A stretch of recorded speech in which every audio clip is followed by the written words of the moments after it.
Hello to everyone. Hope you're all doing well. I read some of your questions you've asked, and you've asked about Send Me the Ball, about 6ix9ine, about Chopper Reed, and about a jail story. About how do you train in jail? What's the jail routine? All right. First of all, I'll tell you what the jail routine is. Get up at between 4 to 5 in the morning. I'd wake up, I'd have a shower, I'd crank out a couple hundred push-ups, I'd wash my face, read the Quran, do my prayers, whatever it is you do, right? And then they do let go at about 8:30, 9 o'clock, back in my days. So they'll do let go, they'll do a roll call, muster up, bang, everyone's mustered up, bang, everyone's into either the unit or the yard. Depends if the yard's open at a time. Sometimes I'd open it early, sometimes I'd leave it in the unit. Anyway, sorry, I just got a message. Let me turn my phone upside down. Yeah, so I'd go back in, get my cereal. Excuse me, I've just gotten home. It's fucking late. I tell what time it is. It's 10:30. It's pretty late. So yeah. Anyway, I'd get my cereal, have my cereal, say that every cunt, go out, do this fucking set of calisthenics, whatever, chin-ups, push-ups, dips, burpees, sprint on the spot, pads, whatever it may be you're doing that morning. You do 45-minute to an hour session. And then you'd go play cards, go for a walk, see what the issues in the units are, any politics going on, any race dramas, anyone want to fucking smack it out of anyone, or maybe you want to smack it out of someone. That's just normally day-to-day routine. Then you get locked in the cell, you do your cook-ups, have a shower, kick back, talk shit. Depends. Maybe you even hit the pads again. In your celly, you get toilet rolls, and you use the toilet rolls as pads, and you'd use the bed sheets as straps. You do the pads for a couple of hours, and I kid you not, a couple of hours, you get bored, so you just do rounds after rounds, and you have a rest, and rounds, and a rest, and spar, then wrestle. That's what a normal jail cell's like. Occasionally watch a TV show you like, or read a book, or depends what you like to do. I used to like to read and write. I'd write letters to my girl at the time, or fucking read the Quran, or read mafia books. Just depends. I used to read a lot of mafia books, And I used to read The Art of War and all these books and so forth. So anyway, that's that, right? But I'll tell you a jail story. I was cellies with this bloke who thinks he's a mad cunt.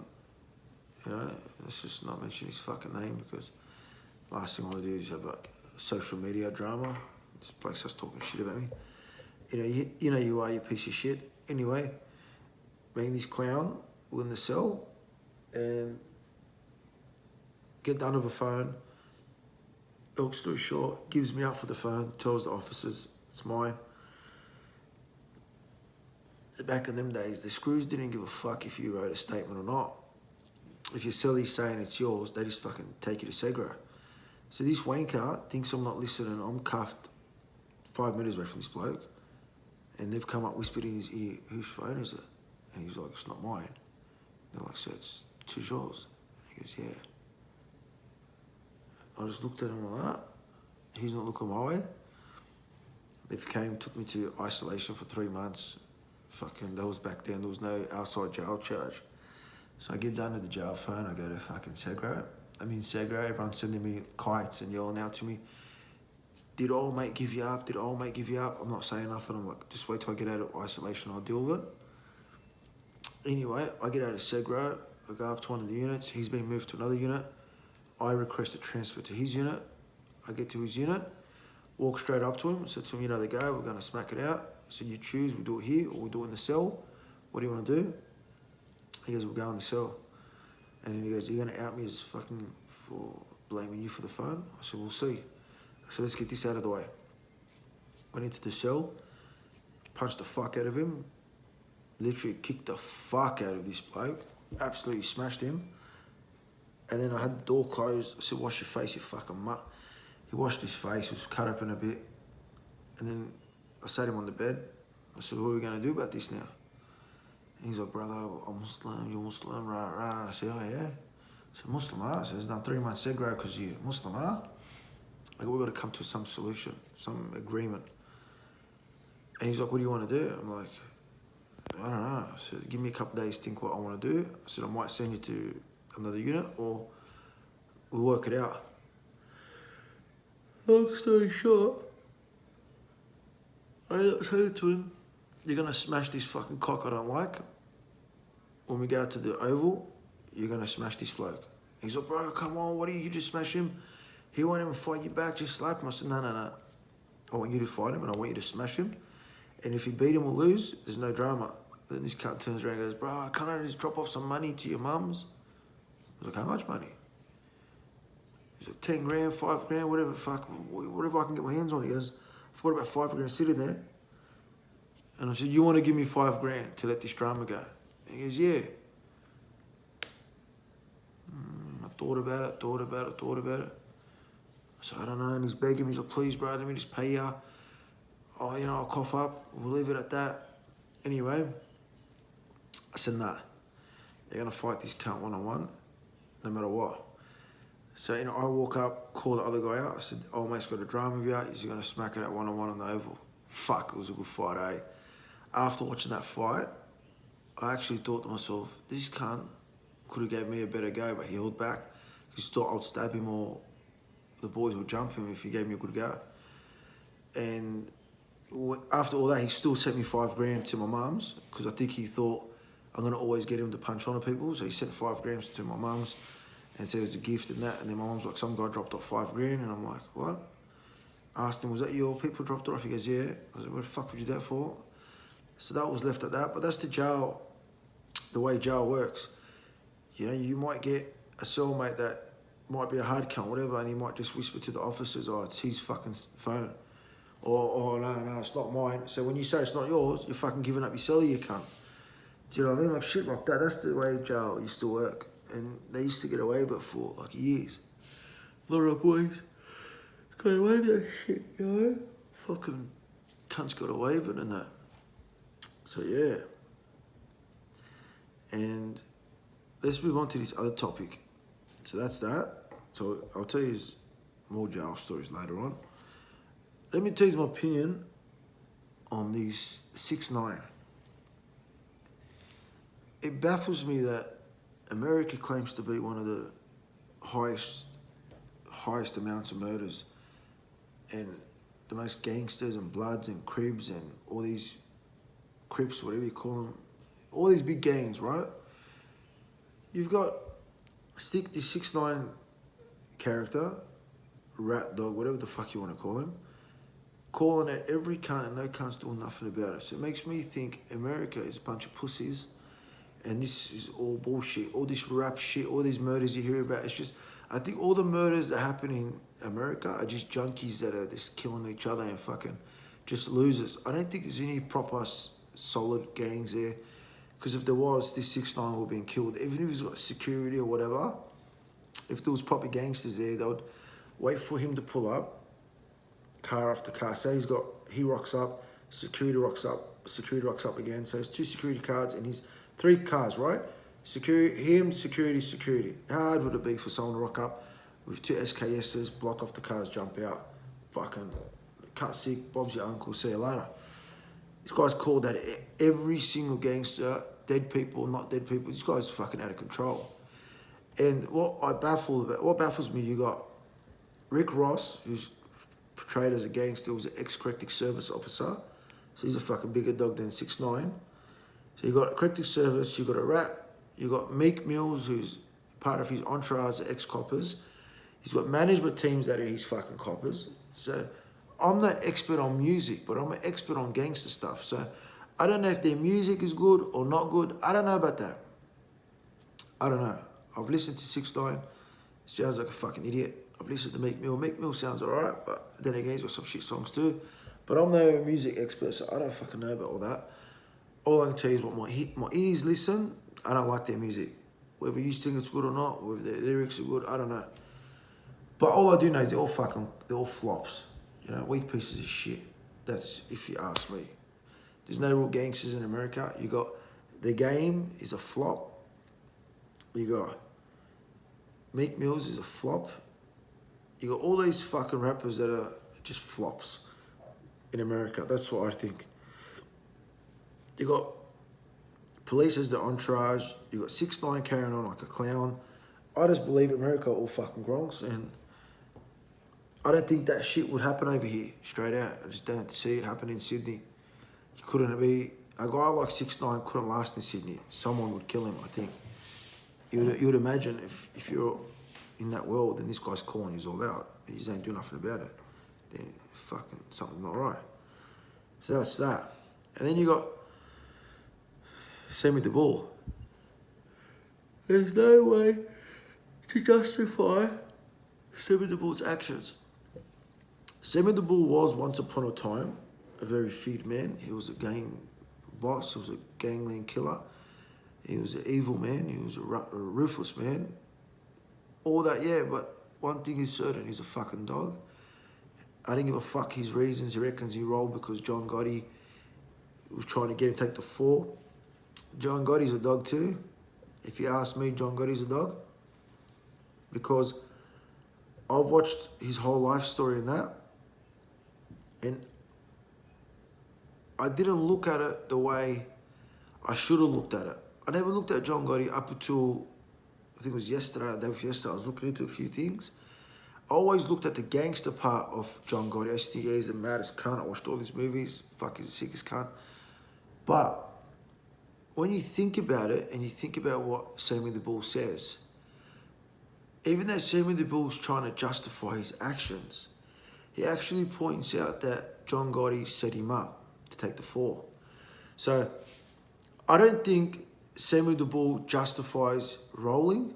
Sammy the Bull should have killed John Gotti in jail. And he could have justified killing John Gotti. He would have taken the 4 for the murders and done a life sentence and copped it like a man. Because he's not doing 20 fucking 1 years anyway, this fucking moron. So he could have, he's out now, he's 71, he's doing this podcast. He's going to die within a few years. He's old. He should have just stayed in jail like a man, killed John Gotti, and I think the mafia would have accepted him killing John Gotti. Because John Gotti, I never looked at it the way I should have looked at it. And when I look at things wrong, I say it. I used to always love John Gotti and claim he's the mafioso, he's the maddest cunt, I love him to death and all that. But the other day when I was listening to Sammy the Bull's podcast, because I listened to it a fair bit and some people have been asking me questions about him. So I wanted to try to get into his head to see what the fuck's going on with Sammy the Bull. Sammy the Bull makes a good argument that John Gotti gave him up on all the tapes and played it like Sammy the Bull's this crazy killer and poor John Gotti can't control his killer. So he was trying to get Sammy the Bull out of there.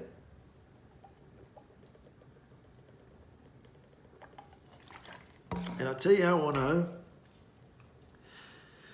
John Gotti and his cold cues is no good. Because on the tape, you hear the cold cues say, "See you later," and we're not coming back.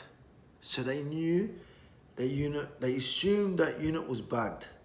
Even though they pretend they didn't know, if you listen to the tape, I listened to it the other day, I went over and over and over, listened to all the tapes from the court cases and that. I searched it all up, Googled it all. My lawyer helped me track down the transcripts online using these fucking codes. You log in and you can find all their court orders. So on the tape, one of the fucking, and it even has it in the movie too, before they walk out of the room, Gotti's partner says, "See you later, and we're not coming back," something like that. So he's talking to the bug. So they knew it was, they assumed it was bugged. John Gotti, he wasn't an educated man, because if he was, he'd know that even though he's blaming Sammy the Bull as the crazy killer, and he's just like, yeah, do whatever you want, he still implicated himself.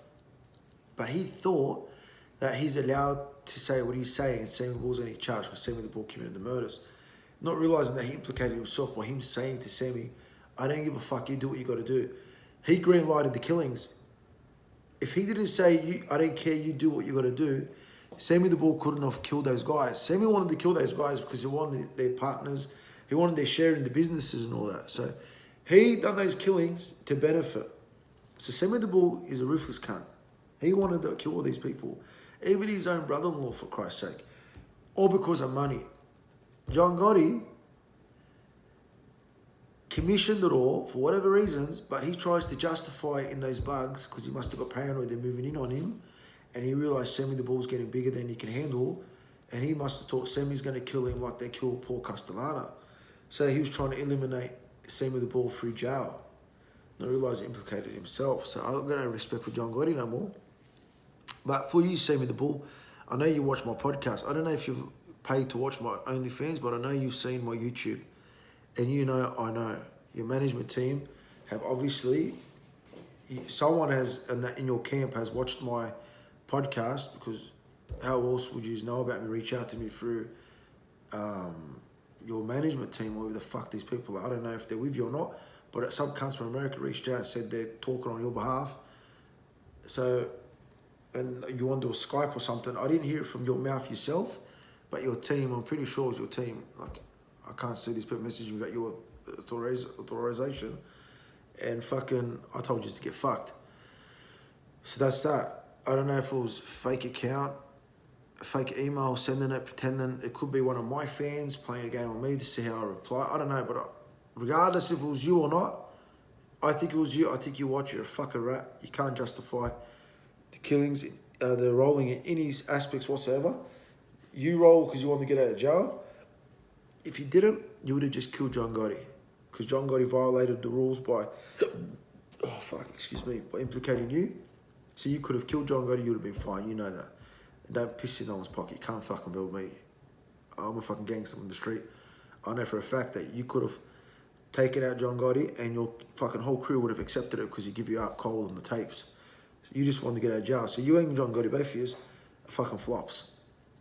John Gotti's a fucking loser for trying to get you out of the way. He should have just killed you himself. He thought you're getting too big, he should have just wiped you out. For whatever reasons, he thought he couldn't take you out, so he was trying to get rid of you through jail. So that's that. Fucking... And if you didn't reach out to me and it was a fake email team and there's some dickheads that are my fans and they're trying to talk shit because I've mentioned you before on my podcast, so they're trying to...